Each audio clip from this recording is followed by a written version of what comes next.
Shalom semuanya. Senang ya kita ketemu kembali pada hari Minggu ini untuk ketemu Tuhan kita lagi. Dan juga kita sebentar lagi mau menyembah Tuhan.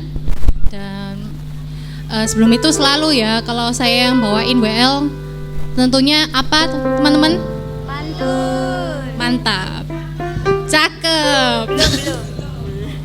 Belum, yuk. Oke, saya bawakan pantunnya ya. Bunga mawar harum mewangi, tumbuh subur di taman indah. Mari kita sepenuh hati menyembah Tuhan pada hari ini gitu ya, sepenuh hati. Biar Tuhan hadir di tengah-tengah kita. Yuk, tepuk tangan. Ini untuk Tuhan ya, untuk Tuhan gitu.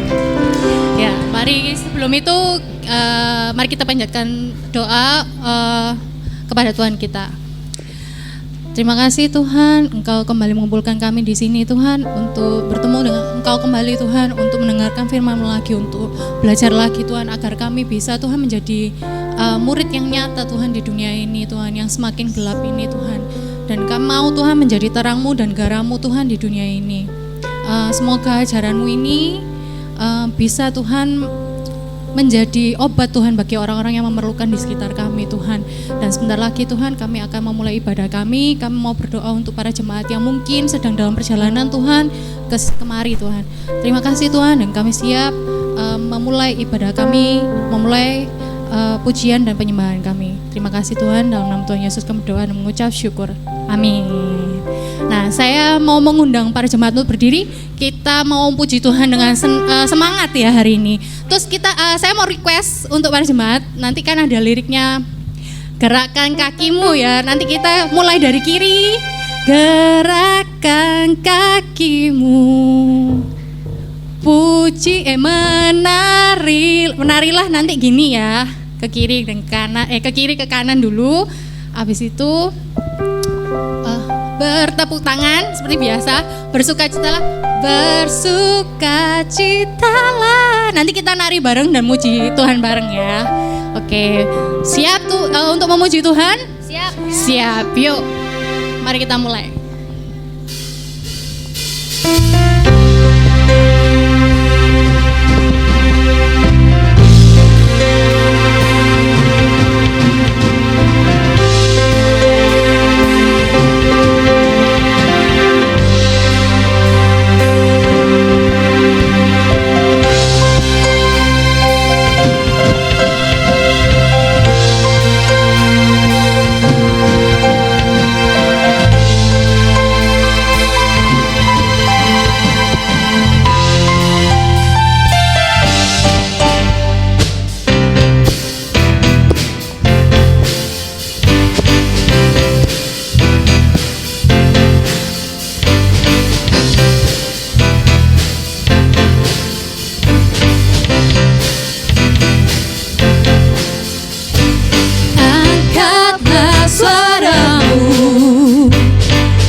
Saya mengundang para jemaat untuk duduk.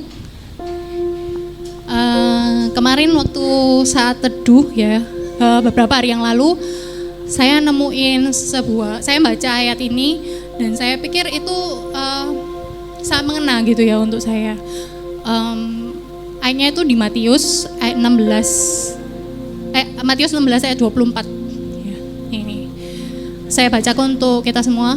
Kemudian Yesus berkata kepada pengikut-pengikutnya, orang yang mau mengikuti aku harus melupakan kepentingannya sendiri, memikul salibnya dan terus mengikuti aku. Waktu itu saya baca yang Inggris ya, yang Inggris tuh saya lebih suka karena mengatakan tuh you have to deny yourself, harus deny diri kita sendiri gitu. Bahwa kita tanpa sadari kita tuh sering kepentok masalah, terus kita tuh sering kecewanya sama Tuhan gitu. Terus kita sering mengandalkan diri sendiri gitu. Terus kayak Tuhan, doanya pun sama Tuhan tuh kita sering ngomong, Tuhan kalau bisa aku kayak gini, aku maunya kayak gini Tuhan, kayak gini. Tapi kita nggak pernah ngomong kalau ya Tuhan kalau boleh seperti ini, tapi kalau nggak bisa ya nggak apa-apa Tuhan, kehendak-Mu saja yang terjadi. Apa kita pernah ngomong seperti itu? Gitu loh. Ini sangat menampar saya sendiri gitu. Seringkali kalau kita tuh memang berdoa kepada Tuhan tuh kita seringnya ngomongnya, oh ya Tuhan maunya saya tuh seperti ini, kehendak saya tuh seperti ini. Tapi apa kita pernah tanya ke Tuhan, Tuhan kehendak-Mu tuh apa Tuhan? Jalan apa yang Kau siapkan kepada kami Tuhan? Kita tidak pernah tanya seperti itu. Dan mungkin hari ini saya berharap ya para jemaat di sini juga terrefresh kembali gitu loh, bahwa bukan hanya kepentingan kita yang penting di sini, bahwa hanya kepentingan Tuhan saja yang perlu kita perlihatkan gitu kepada orang lain, bahwa kehendak Tuhan itu meskipun tidak sesuai dengan harapan kita, tidak sejalan dengan kita, tapi itu yang terbaik untuk kita dan waktunya itu yang paling terbaik juga untuk kita. Mari kita refleksikan ayat ini bareng-bareng. Dan lagu kedua ini juga mengingatkan saya ya bahwa hidup kita ini bukan untuk kita sendiri, tapi untuk Tuhan. Kita di sini tuh cuma sementara gitu. Mari kita tundukkan kepala, kita nyanyi bareng-bareng penyembahan ini, dan kita nyanyikan dari dalam hati kita.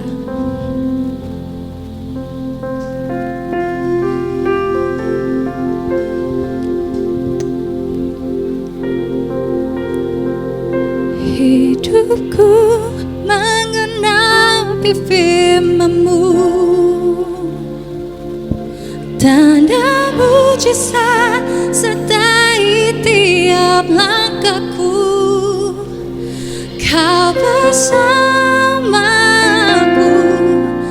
di dalamku, jadi bukti kebesaran-Mu.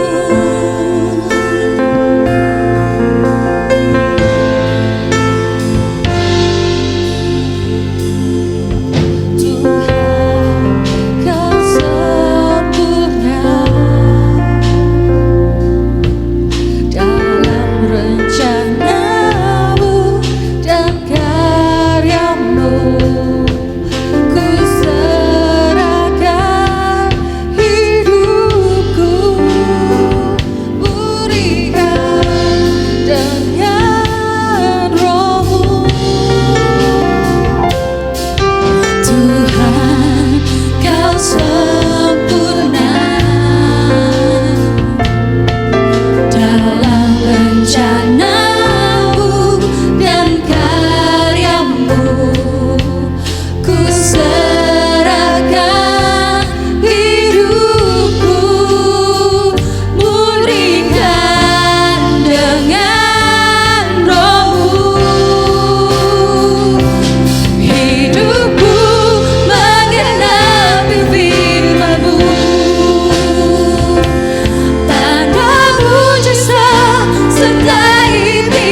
rencanamu dan karyamu.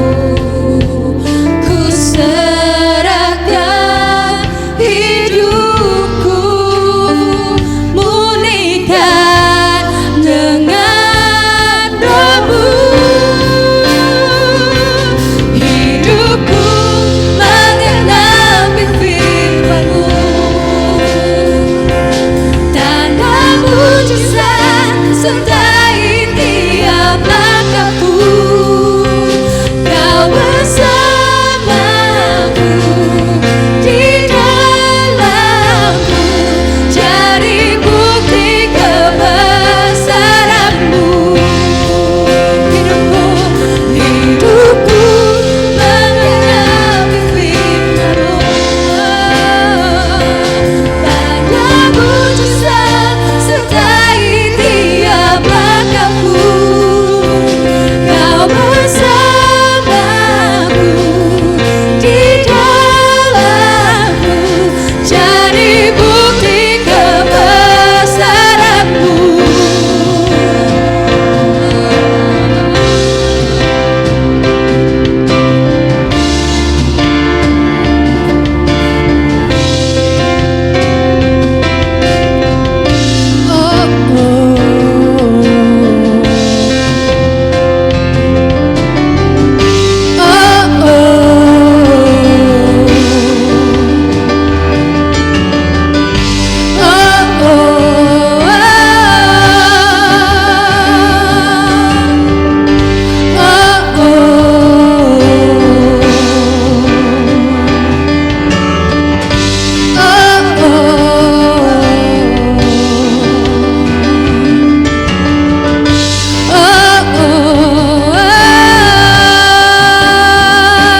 Hidupku mengenapi firman-Mu, tanda mujizat sertai tiap langkahku. Kau bersamaku di dalamku, jadi bukti kebesaran-Mu. Hidupku mengenapi firman-Mu, Tuhan, tanda mujizat sertai tiap langkahku. Kau bersamaku di dalamku, jadi bukti kebesaran-Mu. Kau bersamaku, Tuhan, Kau bersamaku di dalamku, jadi bukti kebesaran-Mu.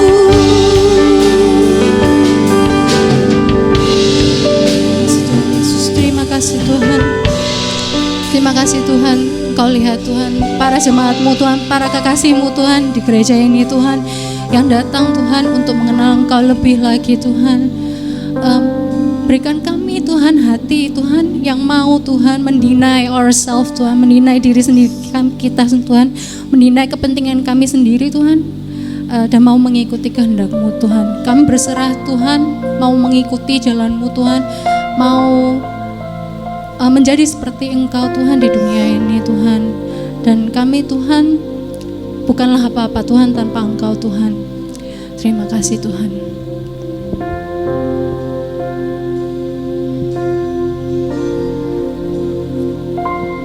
Oh God, I worship You. Oh God, I worship You. Be glorified and magnified. Oh God, I worship You. Saya mengundang para jemaat untuk berdiri.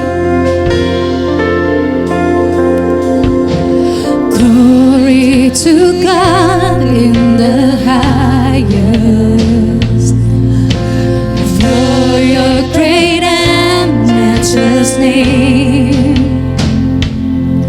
I worship You and I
Hosana, Hosana.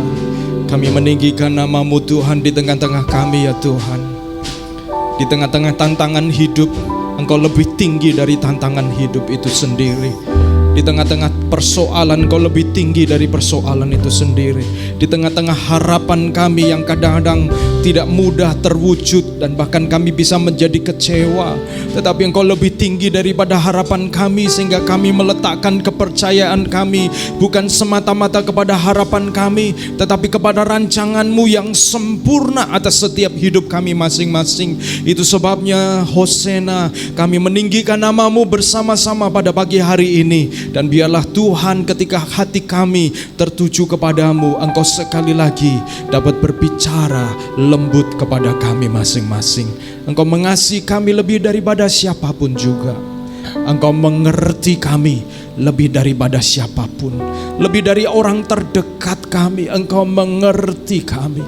Dan biarlah Roh Kudus, Engkau menolong melalui kebenaran firman-Mu, Engkau berbicara kepada kami pribadi lepas pribadi. Dan biarlah firman Tuhan yang seperti air akan menyegarkan kami. Firman Tuhan yang seperti palu akan membentuk kami.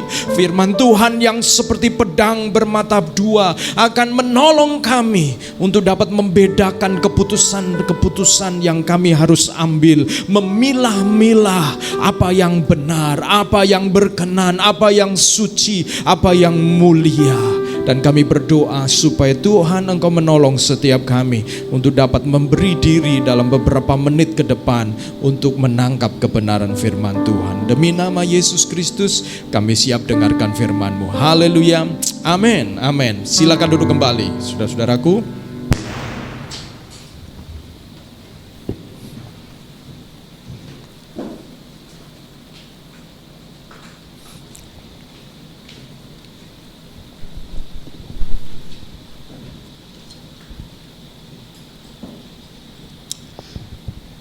Puji Tuhan, haleluya. Shalom Bapak Ibu sekalian. Shalom. Apa kabar? Puji Tuhan ya, merdeka. Bagaimana? Sudah mulai ada ikut lomba-lomba 17 Agustus ya, di RT kami ya, di Citraland. Ibu-ibu semangat sekali. Saya ada di dalam grup, mereka merancangkan lomba khusus anak-anak ya, khusus anak-anak. Dan waktu saya lihat ada juga lomba bagi mama-mama ya, ataupun juga orang tua. Waktu saya baca menarik sekali ya, apa judul lombanya itu, tangisan pejuang. Wih, apa ya tangisan pejuang gitu ya. Waktu saya baca deskripsinya, apa ini tangisan pejuang. Jadi ada AI yang tetangga, saya boleh ikut. Ternyata apa Bapak Ibu Saudara? Lombanya adalah lomba potong bawang merah yang kadang-kadang membuat bisa menangis ya. Kalau yang punya pengalaman di dapur ya, potong bawang merah ini bisa kita meneteskan air mata. Jadi rupanya potong banyak-banyakan bawang merah sehingga bisa meneteskan air mata begitu ya, bisa karena pedis ya. Jadi menarik sekali. Jadi saudara sekali-kali saudara memperhatikan lomba-lomba 17 Agustus yang muncul nanti. Nah, anak-anak sekolah minggu mungkin minggu depan akan ada lomba-lomba. Apakah Raise Up Community akan ada lomba? Saya harap saudara KTP juga dibuat lomba-lomba mungkin. KTP family kita ya, Jumat ini ya Pak Peter dan Ibu Marcia, kita akan buat lomba 17 Agustus ya. Oke ya. Oke, apa kabar? Sekali lagi saya sampaikan kepada kita semuanya. Saudara-saudara, saya akan menyampaikan satu renungan yang saya beri judul Api dari Surga, Altar dari Kita. Api dari surga dan altar dari kita. Saya coba dulu. Oke, bekerja dengan baik. Saudara-saudara, di dalam bulan Agustus ini kita belajar untuk memiliki beban memberitakan Injil. Dan berita Injil itu dari waktu ke waktu kita harus beritakan. Pertama kepada diri kita sendiri. Ya, kepada diri kita sendiri. Mengapa? Karena keputusan kita mengikut Yesus itu akan terus-menerus diuji oleh berbagai macam situasi, kondisi kehidupan. Sehingga dari waktu ke waktu saudara dan saya untuk bisa bertumbuh Injil Yesus Kristus itu harus kita dengarkan, khotbahkan kepada diri sendiri. Berapa sering kita berkata kepada diri sendiri, Gus, ini nggak boleh ini, kamu nggak bener ini, ya. Bukan hanya ngomong tentang orang lain, tetapi ngomong tentang diri kita sendiri karena kita tahu tidak sesuai dengan firman Tuhan.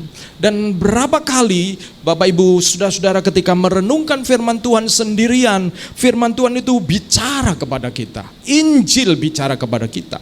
Injil juga kita beritakan kepada sesama orang percaya, saudara-saudara.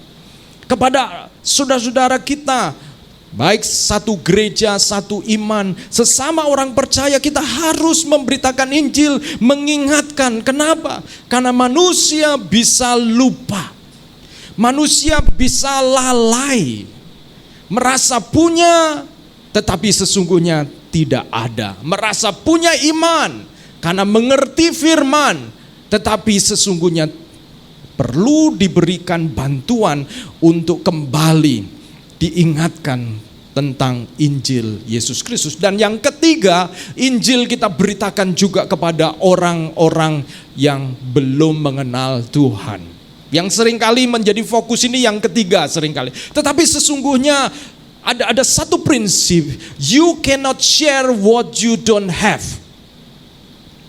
Bahasa Inggrisnya itu ya, Anda tidak bisa berbagi sesuatu yang Anda tidak punya, betul ya? Kalau kita mau berbagi sesuatu tapi kita nggak punya, maka kita pinjam. Kita berhutang kepada orang lain, saudara-saudara. Satu kali menarik sekali, saya ditelepon seseorang dan, Pak Agus, tolong saya dipinjami uang. Oh ya? Kenapa Pak? Ini ada orang datang kepada saya, dia mengaku dia mau bayar uang sekolah tapi dia tidak punya gitu. Nah saya juga tidak punya. Oke. Karena itu Pak Agus tolong pinjami saya uang supaya saya kasih dia. Oh saya coba, ini karena lagi nyetir mobil ya saudara, otak saya bekerja ini. Ini menurut saudara-saudara gimana? Saya tanya saudara-saudara itu ya. Saudara kasih pinjam atau tidak tuh? Orang ini kelihatannya baik ya. Saya tanya, Pak, kenapa Bapak nggak punya uang, tapi minjam dari saya untuk kasih pinjam orang lain? Kenapa Pak? Ya soalnya kasihan dia. Saya ingin bantu dia, tapi nggak punya uang. Dan saya belum pernah ketemu orang ini. Kami sering komunikasi begitu ya. Satu kali dia cerita, dia beli apartemen di Surabaya, ketipu 700 juta, dia cerita minta doakan dan lain sebagainya, begitu saudara-saudara. Dan waktu saya dengar ini, Pak tunggu dulu Pak, bukannya saya tidak mau meminjami Bapak, tapi pikiran Bapak ini yang saya perlu luruskan. Kalau Bapak sendiri tidak punya, lalu Bapak berusaha menolong orang lain dengan cara meminjam, apakah itu bijaksana? Apakah itu benar? Karena berarti kalau begitu tidak heran Bapak tertipu 700 juta. Saya mau langsung tembak saja. Karena waktu dia mengatakan tertipu, katanya ini ceritanya bahwa dia begitu telepon brokernya, penghubungnya ini dengar ringtone-nya lagu rohani, saudara-saudara. Ya, waktu telepon lagunya lagu rohani. Lagu ya misalnya Bapa sentuh hatiku. Waduh, ini orang Kristen ini. Brokernya orang Kristen, bisa dipercaya. Dia cerita kepada saya, itu sebabnya Bapak ini, hati Bapak, perasaan Bapak itu mudah goyah. Nah, perhatikan ini Bapak Ibu, dia ingin dipakai Tuhan. Tujuannya benar menolong. Tetapi altar hidupnya tidak dipersiapkan. Sehingga dia terjebak Dia terjebak, dan saya ngomong itu sebabnya kemungkinan Bapak tertipu. Bapak belum bisa membedakan. Kalau saya jadi Bapak, karena saya nggak punya uang, saya bisa kasih, misalnya saya kasih baju, kasih apa, ini terserah buat kamu jual, kamu apa, tapi saya nggak akan pinjam orang lain. Saya putus. Kenapa? Saya putuskan untuk memberi dari apa yang saya punya. Bukan memberi dari apa yang saya tidak punya, lalu pinjam orang lain. Nanti kan menambah masalah baru, Bapak Ibu. Nah, we cannot share, kita tidak dapat membagikan sesuatu yang kita tidak punya. Itu sebabnya Bapak Ibu sekalian, dalam membagikan Injil, maka dua hal ini kita perlu sadari bahwa ketika kita membangun altar, Tuhan mencurahkan api kuasanya. Kita yang perlu membangun altar. Dalam Kisah Rasul pasal 1 ayat 8, kita baca bersama-sama, 2, 3. Tetapi kamu akan menerima kuasa kalau Roh Kudus turun ke atas kamu, dan kamu akan menjadi saksiku di Yerusalem dan di seluruh Yudea dan Samaria dan sampai ke ujung bumi. Saudara-saudara, Allah melalui Yesus Kristus mengatakan kamu akan menerima kuasa kalau Roh Kudus turun ke atas kamu, dan kamu akan menjadi saksiku di Yerusalem dan seluruh Yudea dan Samaria dan sampai ke ujung bumi. Ayat ini betapa sering kita mendengarnya, Bapak Ibu sekalian, saudara-saudaraku. Kita sering mendengarnya. Tetapi betapa sering, seperti di dalam 1 Raja-Raja 18, ada satu kisah di mana satu kali Nabi Elia yang dia mengatakan nubuat bahwa tidak akan terjadi hujan selama 3 tahun, sehingga pada waktu itu bangsa Israel, gara-gara rajanya yang bernama Raja Ahab menikah dengan putri dari kerajaan tetangga, yaitu putri Sidon, yang kerajaan Sidon ini menyembah dewa Baal, ya, dewa kesuburan, namanya Baal. Lalu karena dia nikahi anak raja tersebut, maka anak raja itu, konsep kepercayaan pada waktu itu, kalau saya keluar dari negeri saya harus bawa dewa saya. Sama seperti kalau kadang-kadang kepercayaan di daerah-daerah, kalau mereka merantau itu dibawain sesuatu, ya. Dibawain sesuatu, jimat, semacam begitu, ya. Jadi kadang-kadang diikat pinggang dan lain sebagainya. Nah, ini sama. Isabel dia membawa kepercayaannya, membawa penyembahannya ketika menikah dengan Ahab.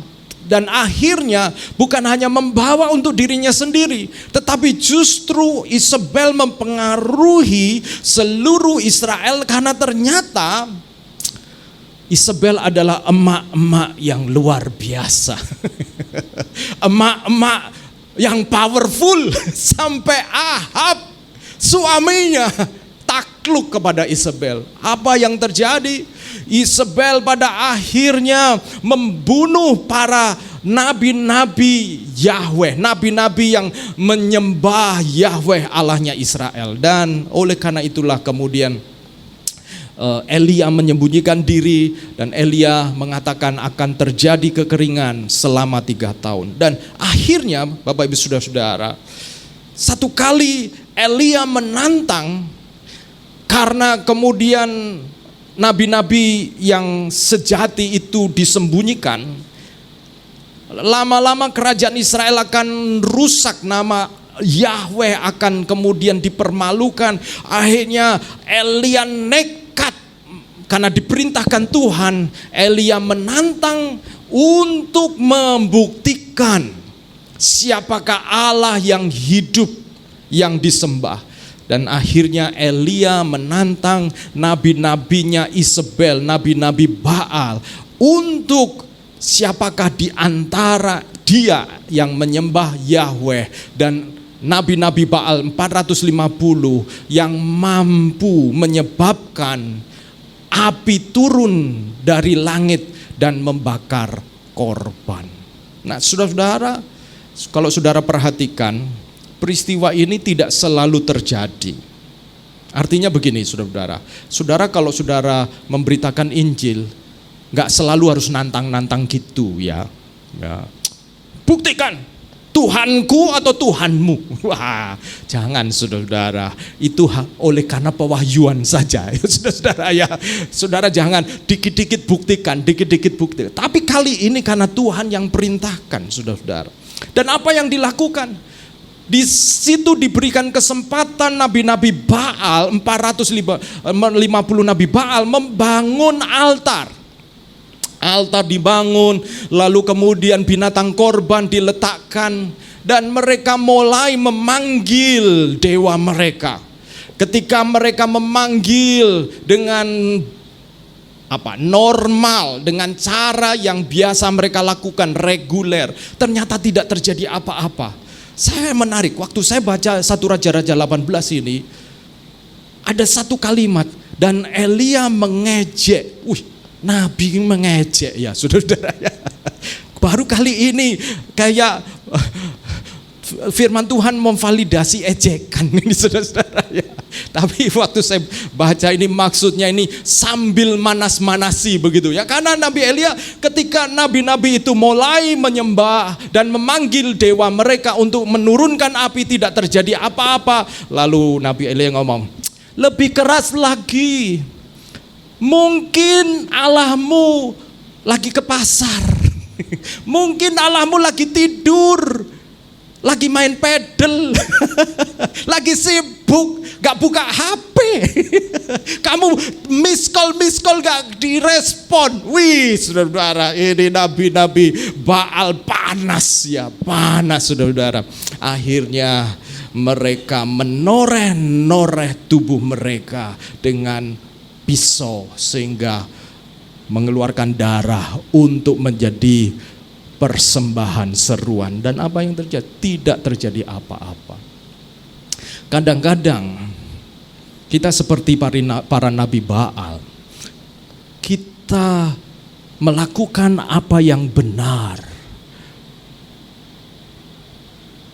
dengan mempersiapkan mezbah atau altar, tetapi kita tidak benar-benar mengandalkan, meminta Tuhan. Dan altar macam apa yang kita siapkan hari ini? Mari siapkan altar seperti yang disiapkan oleh Nabi Elia.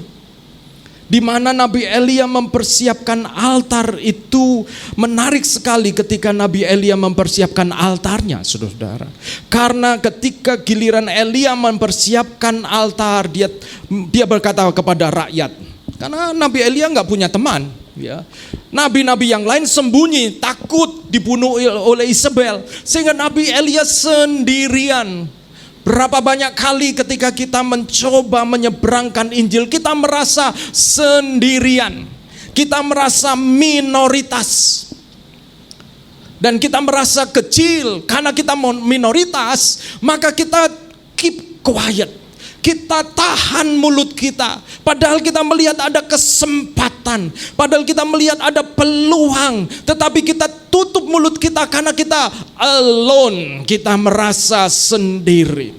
Dan kadang-kadang ada perasaan terintimidasi, perasaan tidak nyaman, awkward. Saudara-saudara perhatikan, Elia justru mengajak rakyat, mari datang kemari. Rakyat diminta untuk melihat dan dia mengatakan, coba bangun altar, libatkan orang lain. Ketika saudara-saudara merasa di tempat kerja atau dimanapun saudara ingin menjadi saksi, atau saudara punya seseorang yang tapi gimana ya, gimana? Libatkan teman-teman yang lain.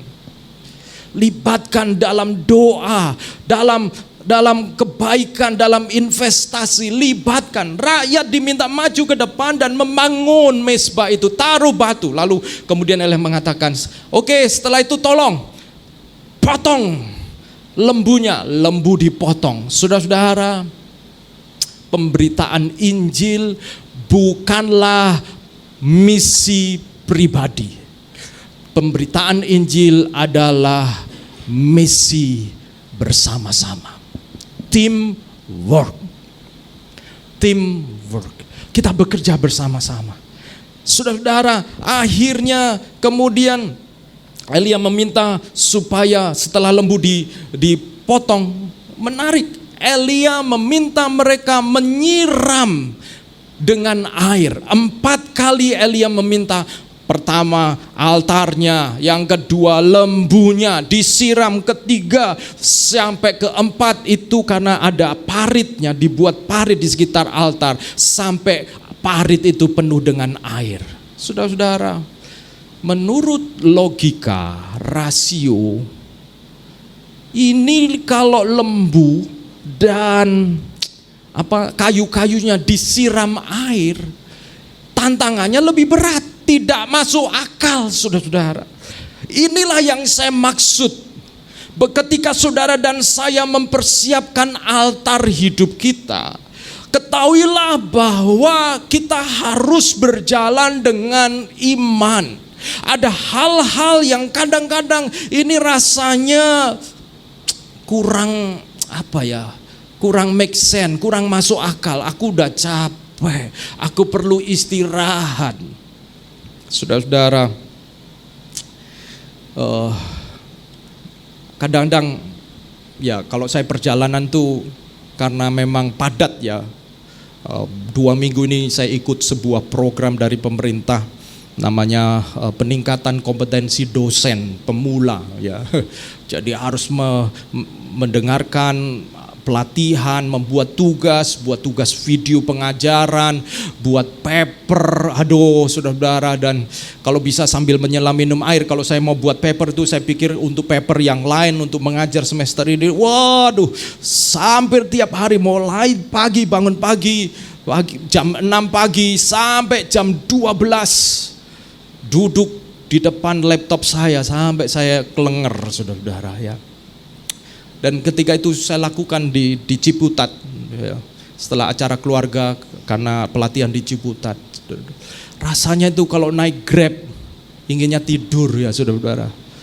Ingin tidur menuju bandara atau dari anak saya Axel menuju ke tempat itu tetapi saudara-saudara, saya diingatkan bahwa kadang-kadang kita harus berjalan dengan satu tekad seperti Elia yang memerintahkan rakyat untuk menyiram air di atas lembu. Padahal tanpa siram air pun belum tentu bisa dibakar dengan baik.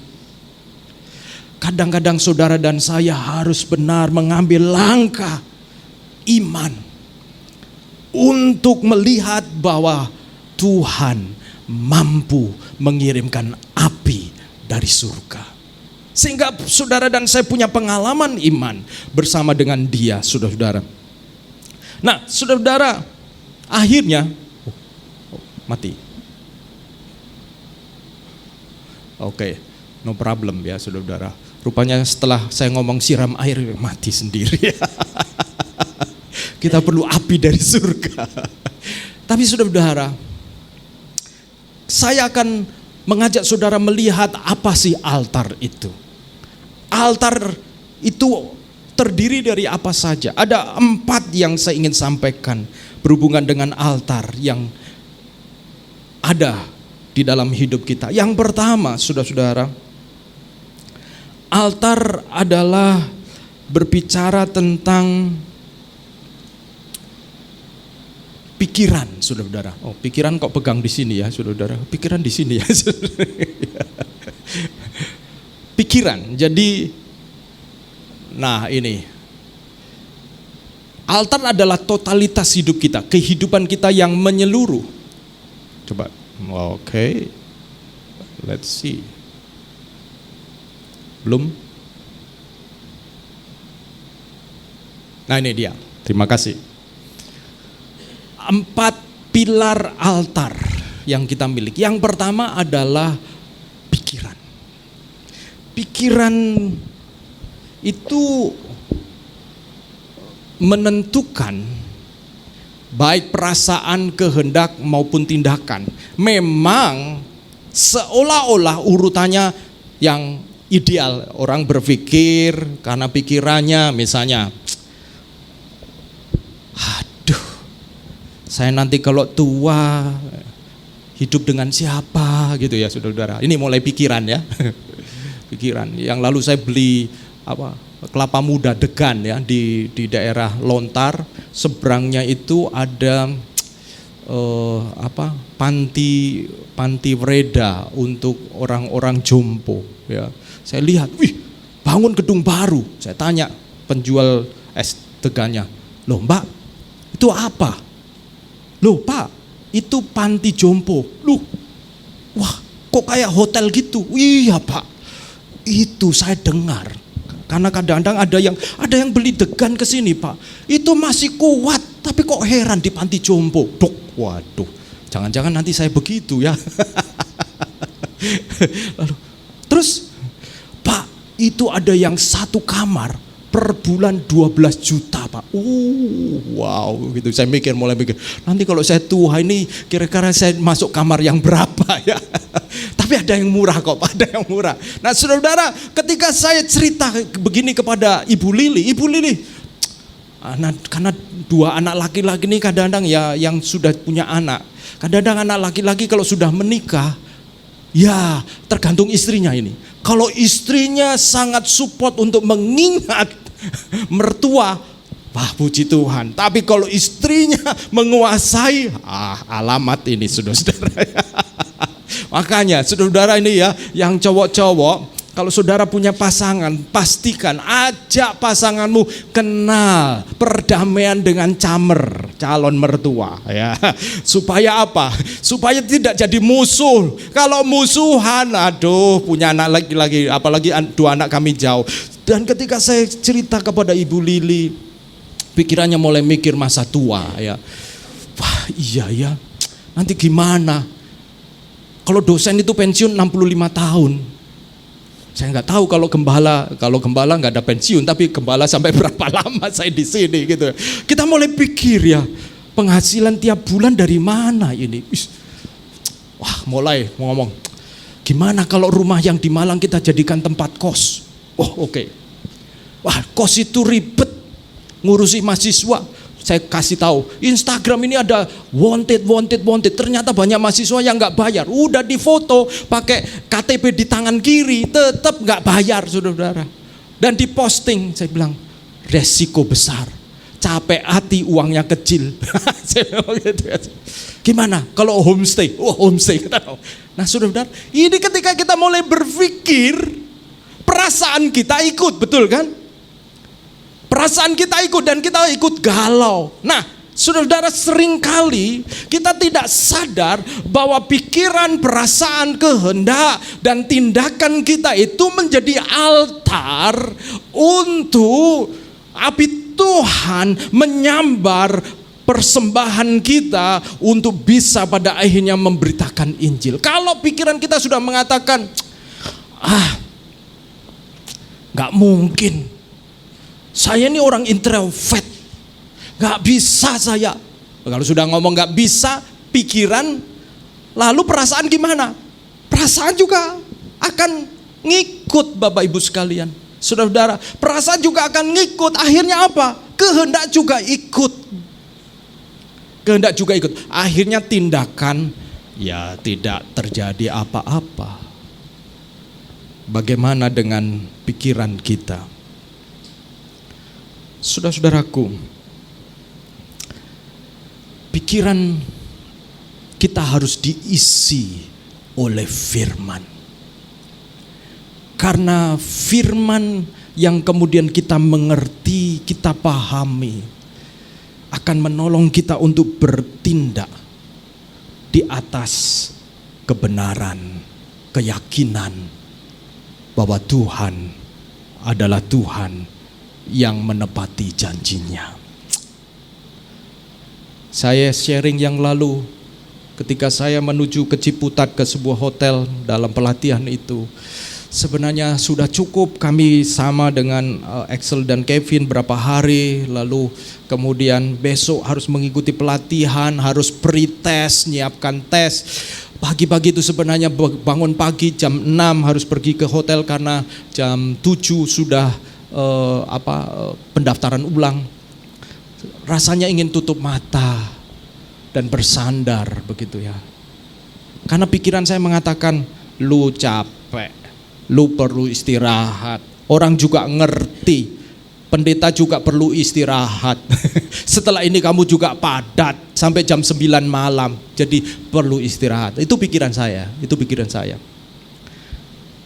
Tapi saudara-saudara, muncul pikiran yang lain. Barang siapa mengikut aku, ia harus memikul salib, menyangkal diri, dan mengikut aku. Yo, saudara, pikul salib. Aduh. Lalu saya coba, saudara-saudara, akhirnya ya driver itu datang. Pas kebetulan perempuan ini, ya perempuan. Aduh, pagi-pagi drivernya wanita. Ini agak kurang enak, tapi nggak apa-apa lah. Begitu saya masuk, ada lagu rohani diputar, lagu rohani. Mohon maaf Pak, kalau Bapak tidak berkenan, saya bisa ganti channel radio yang lain. Oh nggak apa-apa, nggak apa-apa. It's okay. Tapi dalam pikiran saya, udahlah. It's okay itu kamu nggak usah ngomong yang lebih banyak lagi. Ini orang Kristen ini. Kalau kamu ngomong saya pendeta, pasti dipastikan akan ngobrol ini ya. Jadi it's okay. Saya sementara berperang, saya mengatakan it's okay sambil pejamkan mata, dengar lagu rohani gitu. Lalu kemudian setelah keluar dari apartemen, hati saya nih kalau dengan driver, saya sudah perkirakan dari taksi online ini kira-kira perjalanan 45 menit. Masa saya diem aja tidur gitu, saudara-saudara. Ini hati saya berperang, saudara-saudara, itulah altar kita. Berapa banyak kali kita sebenarnya sedang memiliki kesempatan untuk membangun altar, tetapi pikiran kita dipenuhi oleh hal-hal yang lain sehingga bisa jadi api itu tidak menyambar kesempatan apa yang sebenarnya kita miliki, saudara-saudara. Karena pikiran itu, dan ketika saya tadi mengingat firman Tuhan itu, barang siapa mengikut aku, ya harus memikul salib, menyangkal diri, baru bisa ikut dia, baru bisa mengalami apa yang Tuhan kerjakan saya alami. Kita pengennya mengikut dia, pengennya mengalami seperti dia, tapi mau pikul salib, menyangkal diri gak mau. Kita maunya api menyambar, ada pekerjaan yang luar biasa yang Tuhan kerjakan sehingga membuat hidup kita begitu bergairah oleh karena apa yang Tuhan kerjakan. Tapi pikiran kita mau menyangkal diri, mau memikul salib, kita keberatan, saudara-saudara. Dan apa yang kemudian terjadi, saudara-saudara? Akhirnya saya mengatakan, tadi sebenarnya putar lagu nggak apa-apa karena saya pendeta, Bu. Karena saya tahu dari namanya Kristen, dia putar, Bapak pendeta, oke. Lalu dia mulai cerita. Senang saya, puji Tuhan, pagi-pagi ini saya baru keluar dapat Pak Pendeta, haleluya, saudara. Lalu kemudian dia cerita bagaimana hidupnya, bagaimana dia single parent, membesarkan 3 anak, bercerai dengan suami, cerita banyak kali. Ini ya, dia yang bersaksi. Saya bilang, Bu, ini kalau saya bukan orang percaya, ini pasti saya sudah bertobat mendengar kesaksian ibu ini. Gitu ya, karena antusias. Saya pikir ini ibu ini baik-baik saja, dan saya senang kan. Tapi saudara, menarik. Begitu masuk Ciputat, agak macet, lalu dia mulai keluar. Pak Pendeta, saya ini mau tanya. Tanya apa, Bu? Apa yang saya lakukan ini salah atau benar ya? Oh ya, ini saudara, kesempatan Injil diberitakan. Lalu dia menceritakan persoalannya. Dia sebenarnya bisa tahun ini berhenti nge-Grab karena ada anaknya yang sudah bekerja mau support dia. Tapi gara-gara anaknya tersinggung, semua support dihentikan. Sehingga dia mulai nge-Grab lagi. Dan dia kecewa dengan anaknya. Saya tanya, kenapa ibu? Dia ngomong, saya tegur anak saya, Pak. Kenapa? Anak saya tahun ini akan menikah. Tapi berapa waktu yang lalu anak saya bawa calonnya tidur di rumah kami. Saya panggil, Dek, mama ini kok rasa gak enak. Begini-begini, Tuhan itu sudah buat mama sempat dihajar habis-habisan. Sudah papamu tinggalkan, mama ketipu, sampai akhirnya kita jual rumah, jual perabotan, dan akhirnya kita berada di apartemen yang kecil. Mama takut mengalami itu lagi, Dek. Kenapa? Kita harus hidup suci, hidup kudus. Waduh, ini saudara, waktu saya dengar, saudara, andai kata saya tidur, saya tidak akan mendengar ini. Berapa banyak kesempatan kita lewatkan oleh karena pikiran kita tidak siapkan untuk membangun altar. Pikiran kita telah menutup pintu-pintu kesempatan untuk Tuhan bekerja. Dan saudara, ketika saya dengarkan, sampailah singkat cerita, akhirnya ada kesempatan di akhir. Saya, oh begitu Pak Pendeta, aduh terima kasih, saya belajar banyak. Saya berikan tips-tips, saya bilang, ibu, generasi anak ibu berbeda dengan ibu. Pola pikirnya ibu benar, tapi cara ibu seolah-olah menaruh beban ibu kepada dia dan seterusnya. Dan ada kesempatan untuk konseling, saudara-saudara. Dan saudara, akhirnya pikiran yang kemudian mengikuti firman akan membawa perasaan kita untuk melakukan, dan pada akhirnya menghasilkan kehendak saudara dan saya yang akhirnya membuat kita bertindak. Nah sekarang saudara-saudara, coba 4 altar ini, pikiran, perasaan, dan kehendak kita, serta pada akhirnya menghasilkan tindakan. Coba cek baik-baik. Nah kadang-kadang tidak datang lewat pikiran. Pikiran sudah penuh dengan firman, tapi perasaan galau. Perasaan ada banyak masalah, kekhawatiran, jadi pikiran ini gak mampu. Aduh, orang saya saja banyak masalah. Saya aja juga lagi susah, lagi sumpek. Boro-boro mikirin orang, mikirin diri sendiri aja gak sempat. Saudara-saudara, maka kehendak kita juga akan kemudian tidak mampu. Sehingga api dari surga tidak menyambar persembahan kita. Saudara-saudaraku,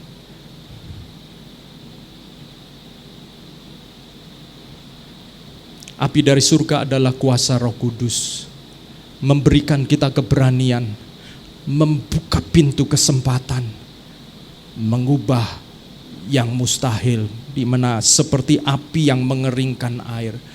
Saudara-saudaraku, saya menantang saudara-saudara. Saya tidak tahu latar belakang kekristenan saudara-saudara seperti apa. Ya, bisa jadi kita, ya Pak, saya pokoknya Kristen so-so, sedang-sedang saja.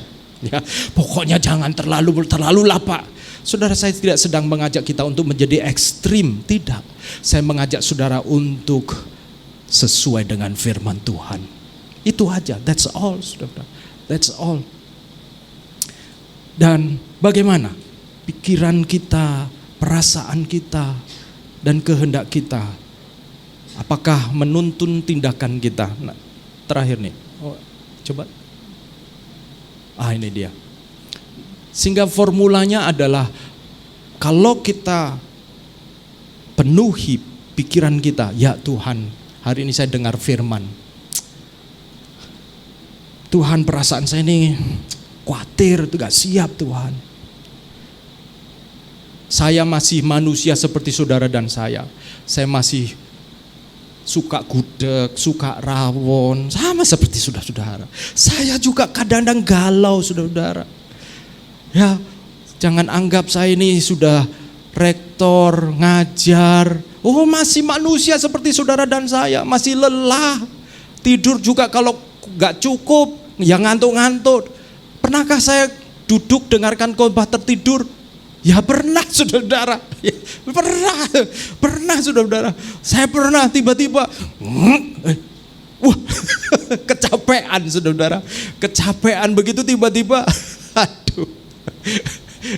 Saya yang lalu waktu mor itu Raymond yang sharing ya. Jadi kalau pikiran kira-kira gelombang pikiran itu kan ada alfa, beta, gamma ya. Katanya gamma itu adalah saat pikiran saudara tenang, disitulah kalau hipnotis masuk, waktu saudara ngelamun itu pikiran gamma itu langsung disusupi saudara, sehingga saudara berimajinasi. Nah saya waktu Raymond sharing itu, ya saudara, saya itu udah kecapean karena pelatihan ini, ikut MOR, dan waktu itu saya di mana ya, bukan di Surabaya atau saya. Kemudian Raymond sudah selesai sharing, diserahkan kepada saya. Saya seperti tertidur, saudara. Oh Tuhan ampuni saya, saudara. Saya tertidur. Saya dengar Raymond cerita sesuatu. Waktu dia cerita, itu pikiran saya langsung nyaut. Makanya kalau saya ngantuk di mobil, saya nggak mau putar lagu SS. Kenapa? Kadang-kadang Radio SS cerita kehilangan di sebuah Indomart sepeda motor. Langsung saya berimajinasi, cari malingnya lah, inilah. Nah itu tidur itu pasti, tidur itu. Jadi waktu dengar Raymond ada kesaksian, jadi langsung pikiran saya hilang. Saya masih seperti saudara dan saya, dimana masih manusia biasa. Kita harus dari waktu ke waktu menyiapkan altar kita. Amin. Pikiran kita, perasaan ditata. Perasaan, kadang-kadang kita ini kecewa karena kita taruh harapan terlalu tinggi. Kelolalah harapan saudara-saudara. Kadang-kadang kita tidak tahu mengelola harapan, sehingga kita bisa mudah kecewa. Kelolalah harapan saudara-saudara. Ya. Kelola harapan. Saya ketika mengikuti pelatihan dari pemerintah ini, ada optimisme. Pak Agus nanti bisa jadi profesor, Pak. Karena tahu langkah-langkahnya begitu saudara-saudara. Ingat Gus saya bilang, kelola harapan. Kamu rektor, kamu gembala, mau studi S3, kamu mau mati berdiri atau gimana? Ya. Sehingga saudara-saudara perasaan kita, kalau saya sudah perasaan begitu ya, saudara-saudara, kemungkinan saya akan tidak menginjil lagi. Kenapa? Buang waktu. Ya toh, karena saya punya tujuan. Buat paper, saudara-saudara. Saya nanti akan ada presentasi di Jakarta di sebuah theological symposium, namanya Asia Pacific Theological Association begitu ya. Paper saya baru saja diterima, tapi harus dikerjakan karena abstrak saja yang saya serahkan. Dan kadang-kadang kalau saya mikir, ngobrol dengan orang itu buang waktu. Lebih baik baca buku. Tapi saudara-saudara, tidak. Ini adalah altar. Bukankah kita rindu di tengah-tengah kesibukan kita, api Tuhan menyambar persembahan kita. Amin. Jadi mari kita datang kepada Tuhan. Saya mau akhiri dengan cerita yang menyedihkan sebenarnya. Cerita ini terjadi di Skotlandia. Ada seorang pendeta yang menggembalakan sebuah gereja di sebuah desa begitu ya. Ini sekitar tahun 1700-an begitu. Lalu seluruh pengurus gereja telah memutuskan, majelis gereja telah memutuskan untuk Pak Gembala ini diminta mengundurkan diri. Kenapa? Karena berdasarkan evaluasi tidak ada pertambahan jemaat, tidak ada jiwa baru yang dibaptiskan. Semua begitu-begitu aja. Dan sang gembala ini begitu sedih. Karena dia merasa juga gagal, saudara. Dia merasa gagal. Dan di dalam ingatan dia hanya ada satu khotbah yang pernah diresponi oleh jemaat pada waktu itu. Satu khotbah itu adalah ketika dia khotbah, saudara-saudara, dan setelah khotbah Kemudian jemaat diminta untuk memberi untuk misi pada waktu itu, untuk misi. Maka diedarkan bukan kantong tapi piring yang diedarkan, ya, piring untuk memberikan persembahan. Jadi dari satu tempat ke tempat, bangku-bangku yang lain diedarkan. Lalu sampailah kepada seorang anak kecil. Piring itu sampai dia ke anak kecil, dan anak kecil itu dia tiba-tiba meletakkan piringnya di aisle begini, di lorong itu ditaruh, dan dia berdiri di atas piring itu. Semua orang heran. Lalu Pak Gembala tanya, "Hei San, apa yang kamu lakukan? Kenapa kamu kamu berdiri di atas piring persembahan itu?" Lalu anak kecil mengatakan, "Saya enggak punya apa-apa. Saya tidak punya apa-apa Pak Gembala. Tapi saya mau memberi diri saya kepada Tuhan." Hanya khotbah itu yang diresponi oleh seorang anak kecil. Tapi apa yang terjadi, saudara-saudara? Anak ini bernama Robert Moffat. Dia kemudian besar menjadi misioneri ke Afrika Selatan. Dan saya membaca riwayat hidupnya, dia adalah mertua seorang misioneri di Afrika yang besar, namanya David Livingstone. David Livingstone menikah dengan anak dari Bobby Moffat ini. Saudara-saudara, kadang-kadang saya pikir kalau saya yang jadi gembala itu betapa berat dan menyedihkan.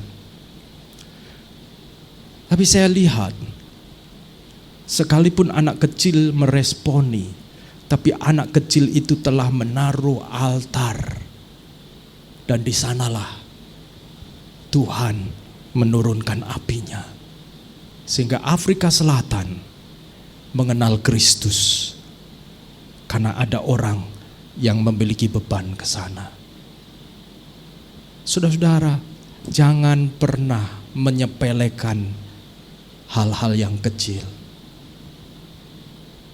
Bangun altar hati, altar pikiran, altar perasaan, altar kehendak kita, dan bertindak. Lakukan. Semua tindakan kebaikan saudara-saudara itu pasti ada responnya. Pasti ada responnya. Apalagi kalau pada akhirnya mereka menerima kebaikan yang melampaui benda barang yang kita berikan, yaitu mereka mengenal Tuhan secara pribadi. Mari kita akan berdoa. Saya mengajak pemain musik maju ke depan.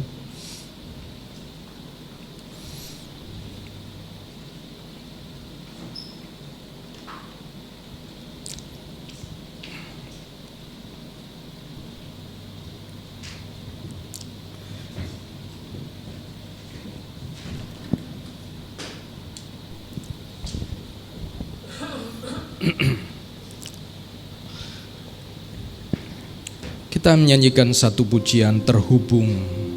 Mengapa saya pilih lagu ini? Karena kalau kita sedang terputus dari Tuhan, atau sedang dingin dengan Tuhan, hubungan kita, maka apa yang kita dengar akan lalu begitu saja. Saya mengajak saudara untuk terhubung kembali dengan Tuhan. Kadang-kadang kesibukan saya, beban tanggung jawab saya, membuat saya berjalan kadang-kadang merasa sendirian. Itu sebabnya saya harus mendisiplin diri untuk kembali terhubung dengan Dia. Sehingga saya melihat purpose, saya melihat tujuan, bahwa semua yang sedang dikerjakan Tuhan akan dipermuliakan. Mari saya mengajak saudara-saudara semua terhubung kepada Tuhan. Dengar firman Tuhan, bagaimana pikiranmu, bagaimana perasaanmu, bagaimana kehendakmu. Kadang-kadang kehendak kita telah dilumpuhkan, kehendak kita telah dimandulkan oleh hal-hal kekecewaan, oleh hal-hal kesenangan, sehingga kita tidak bertindak secara konsisten. Padahal Tuhan menyiapkan diri untuk menyambar api, mengutus api persembahan hidup kita, sehingga saudara dan saya akan mengalami pengalaman baru bersama dengan Tuhan di dalam memberitakan Injil. Mari datang kepada Tuhan, nyanyikan pujian ini sebagai doa permohonan kita kepada Dia. Saya mengajak kita bangkit berdiri bersama-sama. Kasih-Mu layakkan, Kasih-Mu layakkan seluruh hidupku. Mampukan ku melakukan yang Kau inginkan. Oh, tak bisa ku terlepas, Kau menggenggam tanganku. Diriku pribadimu, kasih-Mu, kasih-Mu layakkan seluruh hidupku. Amin, haleluya. Mampukan ku melakukan yang Kau inginkan. Tak bisa ku terlepas, izinkan tangannya Tuhan menggenggam tanganku. Ingin lebih mengenal pribadi-Mu.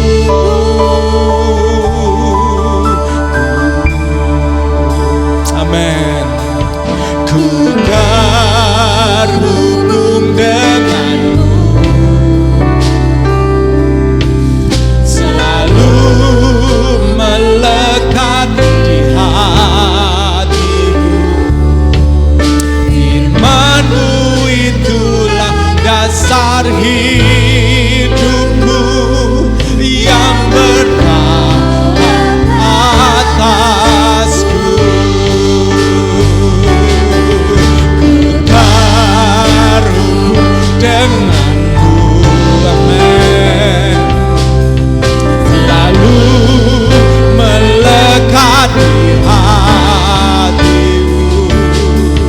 Firman-Mu itulah dasar hidupku yang berdaulat atasku.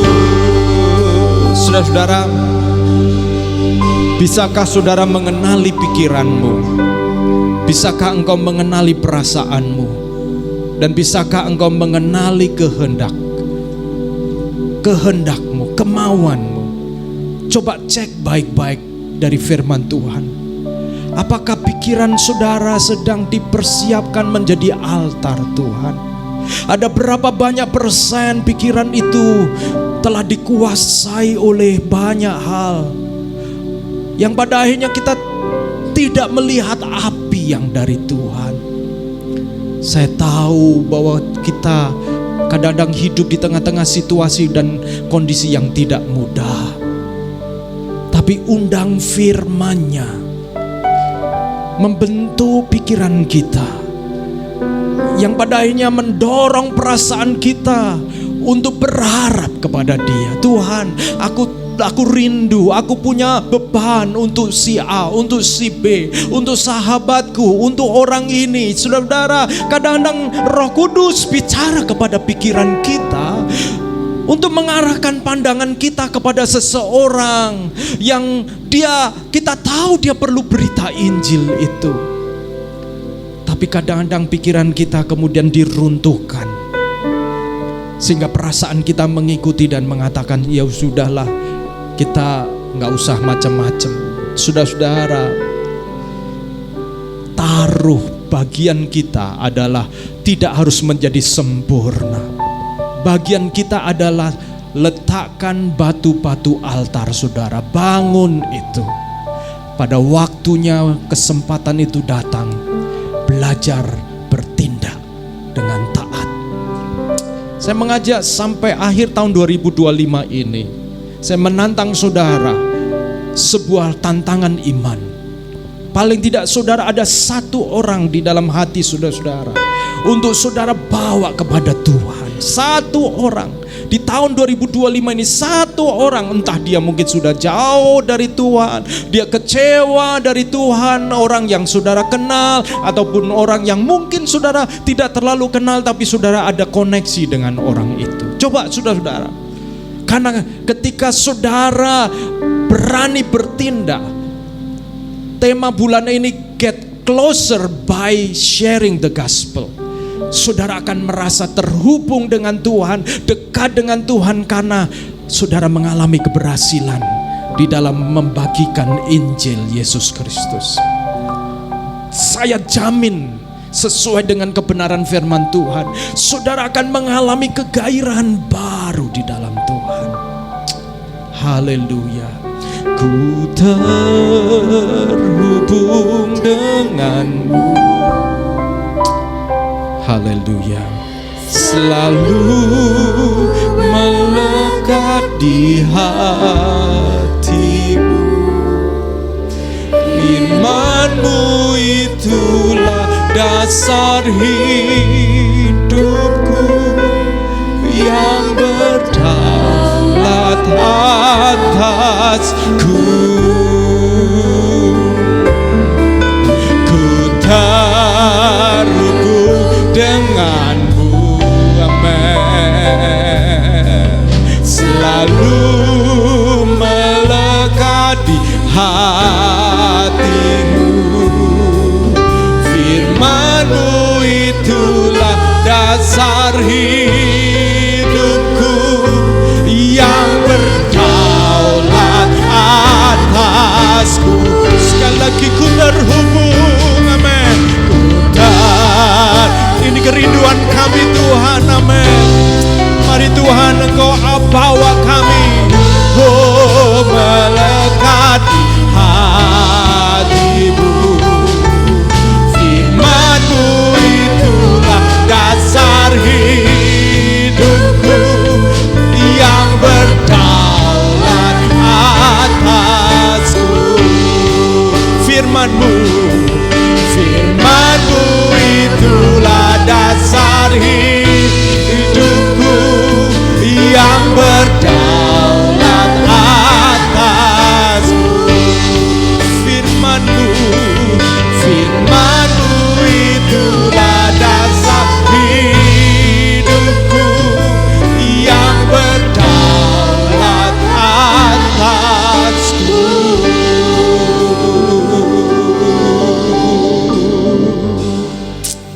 Mari kita datang kepada Tuhan dan berdoa. Bapa di surga, mari Tuhan Roh Kudus, Engkau melihat kami masing-masing. Kadang-kadang pikiran kami banyak dikuasai bukan oleh firman, tapi dikuasai oleh yang lain. Bahkan perasaan kami kadang-kadang dikuasai oleh hal-hal yang betul-betul membuat kami, perasaan kami begitu menjadi tidak penuh dengan harapan, pesimis, marah, kecewa, malas. Sehingga kami menjadi mati rasa, Tuhan. Kami tidak lagi merasakan betapa Engkau telah menangisi seisi dunia ini. Bahkan Engkau mati di atas kayu salib bagi setiap orang.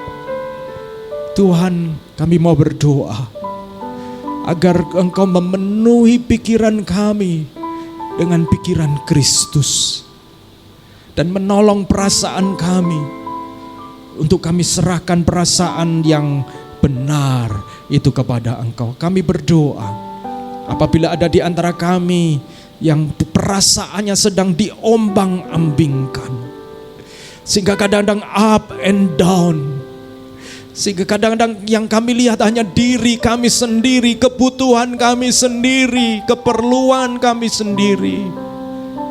Hamba-Mu berdoa, biarlah kami belajar menyerahkan segala perasaan itu. Perasaan itu tidak perlu kami deny, tidak perlu kami sangkali.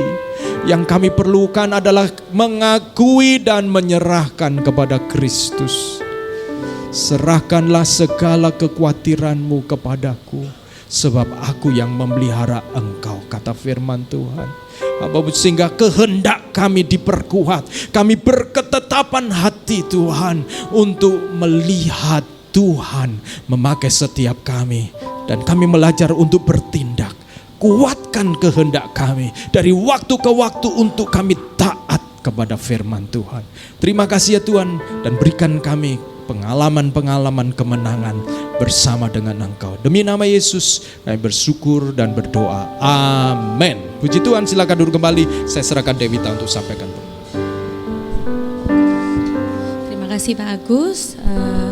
Happy Sunday semuanya. Welcome to SIF, House of Restoration. Sebelum pengumuman, waktunya kita untuk memberikan persembahan terlebih dahulu. Saya akan pimpin untuk doa persembahan kita pada pagi hari ini. Mari kita berdoa. Tuhan Yesus, terima kasih ya Tuhan atas firman yang sudah ditaburkan di setiap hati kami ya Tuhan. Kami bersyukur atas kesempatan hari ini kami boleh berkumpul di tempat ini. Sekarang ini adalah waktunya kami untuk memberi ya Tuhan yang terbaik bagi Engkau. Kiranya Engkau berkati setiap tangan yang memberi, dan kiranya persembahan ini boleh dipakai untuk memperlebar kerajaan-Mu saja. Dalam nama Tuhan Yesus kami berdoa, amin. Oke, silakan kantong persembahan dibagikan. Dan juga saudara jika ingin memberikannya secara transfer juga bisa melalui rekening yang tertera di depan sini. Sambil saya akan bacakan satu ayat dari Mazmur 96 ayat 8. Berilah kepada Tuhan kemuliaan namanya, bawalah persembahan dan masuklah ke pelatarannya. Kami mengucap syukur dari keluarga SIF untuk setiap saudara yang sudah memberikan persepuluhan maupun persembahan untuk mendukung pekerjaan Tuhan di SIF. Oke. Nah, kita juga mau encourage teman-teman juga untuk terus hadir di ibadah kita setiap hari Minggu jam 10 di tempat ini. Dan juga mungkin bisa invite teman-temannya yang mungkin belum punya tempat untuk bertumbuh juga boleh hadir. Oke. Nah, untuk di bulan September kita akan ada satu acara yang cukup besar untuk Rise Up Community, mungkin bisa ditampilin di slide ya.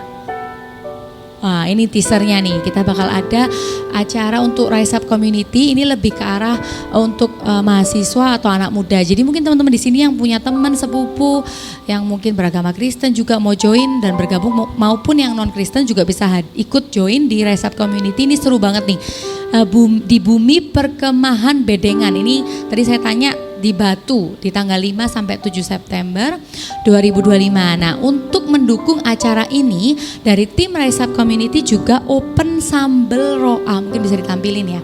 Nah, jadi buat teman-teman di sini nggak apa-apa, suka pedas nggak suka pedas tetap beli ya. Karena itu untuk mendukung acara gereja kita. Jadi bisa ini nanti ada open sambal roa, ini harganya cuma 35.000 per cup. Nah, untuk detailnya ini open PO-nya dari 8 Agustus sampai 26 Agustus, tapi pengambilannya nanti di setiap minggu, tanggal 17, 24 sama 31. Nah, nanti untuk detailnya mungkin bisa di-share di grup gereja. Nanti buat teman-teman yang mungkin mau ikut berdampak sambil makan enak, wah itu tagline-nya katanya.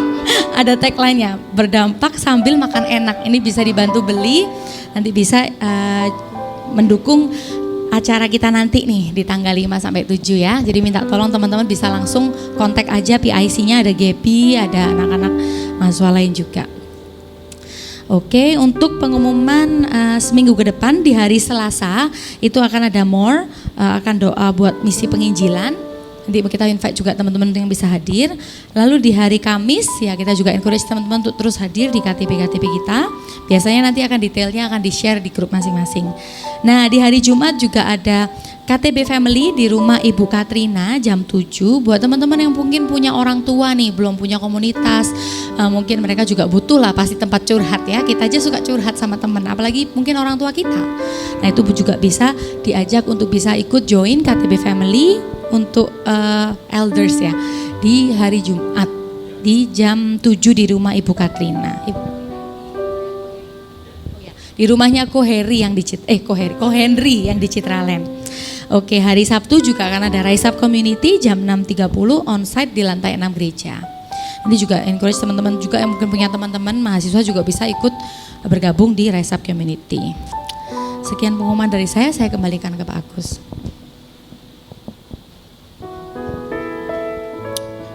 Ya, hari Selasa akan ada Moment of Restoration. Apa itu Moment of Restoration? Bagi yang saudara belum pernah join, adalah kesempatan kita doa bersama-sama dan dilakukan secara online.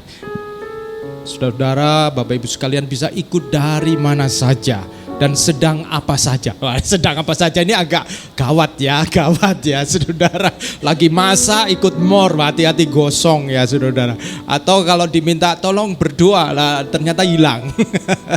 Ya saudara-saudara, hari Selasa ini kita akan doa untuk misi penginjilan. Jadi saya rencanakan dalam setiap Selasa ada fokus-fokus tertentu yang kita doakan. Saya mau explore kepada jemaat. Untuk Selasa ini kita akan berdoa buat suku-suku terabaikan, supaya saudara tahu ya kesulitan tantangannya sehingga kita terbuka pikirannya. Next saya akan mengajak kita Selasa berikutnya kita akan doa untuk yang lain, dan harapan saya ada rekan-rekan misioneri kita yang sedang melayani di Taiwan atau di Jerman, ataupun ada yang sedang melayani di tempat-tempat yang lain, itu misi luar negeri. Saya minta nanti mungkin kesempatan untuk sharing pada waktunya. Tapi kalau ini suku terabaikan, saya sedang kontak, mungkin ada yang bisa sharing. Jadi saudara-saudara, saya mengajak kita hadir.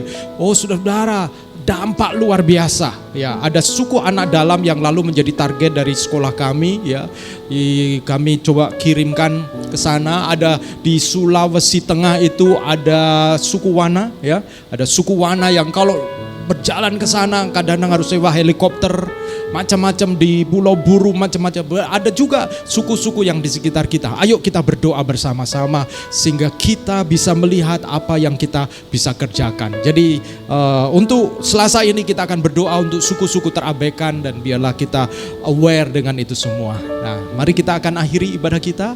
Kita bersyukur bersama-sama. Ada keluarga yang mungkin sedang berduka, yaitu keluarga dari siapa? Prisil ya. Dalam hal ini mama dari papanya Prisil baru saja dipanggil Tuhan. Dan saudara-saudara kalau mungkin bertemu, sampaikan ucapan berbelasungkawa, encouragement, karena ini value kita adalah encouragement. Oke? Mari kita akan hadapi sepanjang minggu ini dengan penuh keyakinan bersama dengan Tuhan. Amin. Coba lihat kiri kanan, jabat tangan, katakan, ayo kita ready. Ready apa?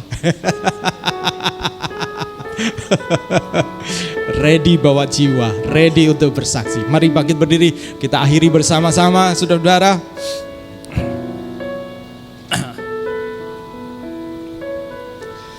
Burung pipit, burung elang. Wih. Ini inspirasi mendadak ya saudara. Siapa yang kejepit pasti berkemenangan. Amin. Emang hanya ini aja yang bisa? Aku juga bisa. Ya, mari kita akhiri bersama-sama. Kita doakan, ada hal-hal kalau ada di antara Bapak Ibu Saudara yang punya beban-beban doa, ada prayer wall di sana. Kami ingin menjadi komunitas yang bisa saling mendukung sehingga nanti pada waktu more kita bisa bawa di dalam doa. Kalau sudah ada jawaban, tolong taruh terima kasih. Ini sudah terjawab, begitu ya? Ya, begitu ya. Oke, kita akhiri bersama-sama. Saya minta tolong Ibu Lili maju ke depan berdoa mengakhiri ibadah kita, menyerahkan sepanjang perjalanan hidup kita 1 minggu ke depan. Biarlah Tuhan pakai kita mempersiapkan altar kita. Mari kita berdoa. Tuhan, kami bersyukur kepadamu ya Tuhan, karena Engkau sudah hadir di tengah-tengah kami pada pagi hari ini. Kami bersyukur kami boleh belajar untuk melakukan disiplin rohani, memberikan kami waktu yang terbaik untuk Engkau ya Tuhan, beribadah kepada Engkau, karena kami tak dapat membalas segala kebaikan-Mu. Tetapi apa yang dapat kami lakukan untuk menyenangkan hati Tuhan, kami mau melakukannya ya Tuhan. Dan hari ini juga kami belajar untuk dapat mempersiapkan altar kami, di mana kami mengundang Tuhan selalu hadir dalam kehidupan kami dan memimpin hidup kami, sehingga kami boleh dipakai, diurapi oleh Engkau ya Tuhan, untuk dapat memberitakan Injil-Mu ya Tuhan. Amen. Kami sebagai murid-murid-Mu bukan saja hamba-hamba Tuhan pendeta yang bisa melakukannya, tetapi kami adalah murid-murid Yesus juga. Kami diutus untuk orang lain juga boleh mendengar kabar baik daripada-Mu. Amen. Sebagaimana Engkau telah lebih dahulu menyelamatkan kami dan melayani kami. Haleluya. Kami juga mau Tuhan melayani orang lain yang Engkau bukakan kesempatan di mana kami dapat melakukannya. Sertai setiap jemaat-Mu ya Tuhan dalam perjalanan pulang kami. Engkau tutup bungkus kami dengan kuasa darah-Mu, sampaikan kami di rumah kami masing-masing dengan selamat. Dan Engkau juga berkati setiap pekerjaan dari jemaat-Mu ya Tuhan. Engkau menolong Tuhan jika ada yang sakit di antara jemaat SIF Tuhan maupun keluarganya. Tuhan, Kau berikan kekuatan, kesehatan ya Tuhan, jamah dan sembuhkan di dalam nama Yesus. Kami juga berdoa untuk keluarga besar dari Pak Hendra, dari Prisil yang sedang berduka. Tuhan, Kau hiburkan mereka ya Tuhan. Kau menolong semua acara berlangsung dengan baik. Terima kasih Tuhan, di dalam nama Yesus kami berdoa.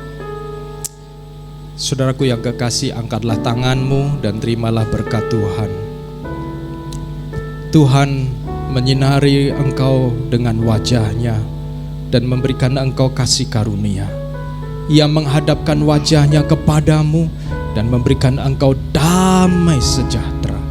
Diberkatilah rumah tanggamu, diberkatilah hubungan-hubunganmu, diberkatilah anak dan seluruh keluarga, dan diberkatilah pekerjaanmu, bahkan diberkatilah apa yang sedang engkau investasikan di dalam pekerjaan maupun di dalam kekekalan, supaya engkau dapat melihat bahwa Allah yang kau sembah adalah Allah yang hidup, dan berjalan bersama dengan Dia untuk terus mengakui Dia di dalam setiap jalan hidupmu, dan akhirnya engkau melihat bahwa firman itu digenapi di atasmu.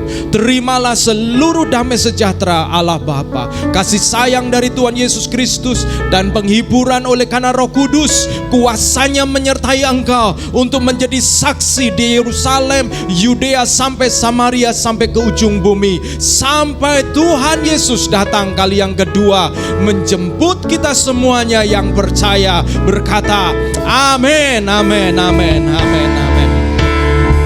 Jadikan aku, oh, jadikan aku indah yang kau pandang mulia, seperti karyamu di dalam hidup. Ajarku berharap